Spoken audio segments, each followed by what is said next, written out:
L-azzjonijiet biex jitwettqu 39 rakkomandazzjoni li saru fir-rapport tal-inkjesta Sofija se jittieħdu kollha u brida tal-azzar.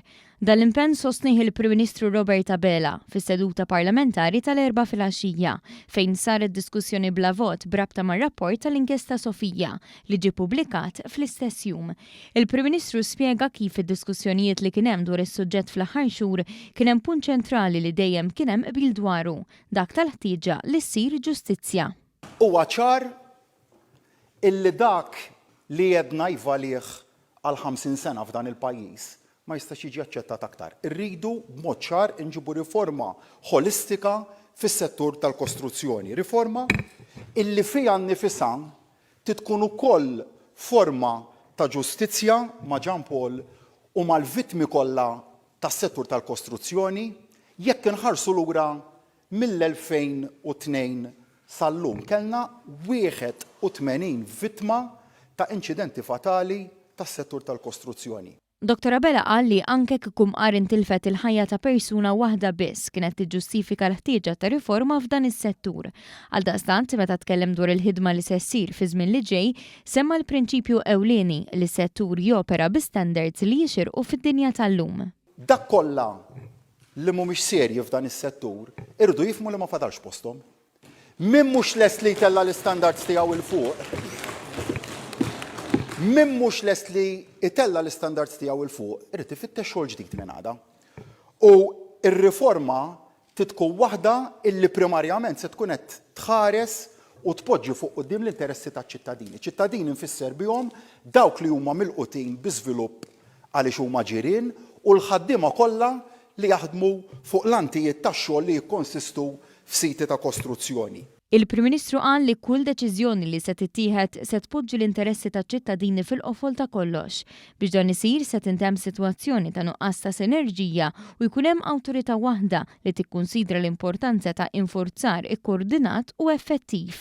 In-nies irridu jkunu fiduċjużi li dak l-infurzar huwa wieħed effettiv. Illi qiegħed jipproteġihom, qiegħed jipproteġi l-ħaddiema li hemm fuq il-antijiet tax-xogħol.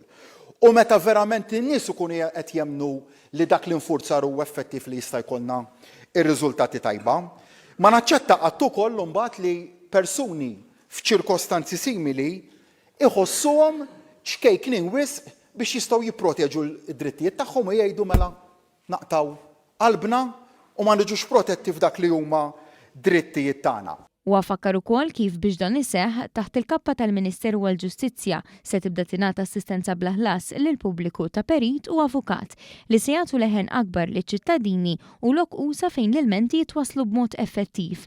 Sema wkoll l-introduzzjoni ta' skills cards u safety cards li diġà ġew implementati f'setturi oħrajn u se jsiru f'dan il-qasam ukoll u enfasizza li mhux se jiġu tollerati sitwazzjonijiet li ma jmorrux 8 feet mal-ogħla standards fis-settur. L-attitudni tal-ejja ħammorru li jgħaddi kollox u li kollox jgħaddi mhux se tiġi tollerata. Dak huwa l-messaġġ primarju li toħroġ mill-inkjesta pubblika u huwa l-messaġġ tal-implementazzjoni tar-rakkomandazzjonijiet li nkunu qegħdin nagħmlu. Huwa spjega kif din ir-riforma se twassal għal ambjent li jippremja esklusivament lil minu professjonali u serju għaliex min imur b'attitudni ta' cowboy se jkun ikkastigat b'serjetà b'multi u billi jitwaqqaf milli jaħdem. Temm jgħid li l-poplu jista' jiġġudika fuq il-proċess ta' implementazzjoni ta' rakkomandazzjonijiet li huma pubbliċi u ċari.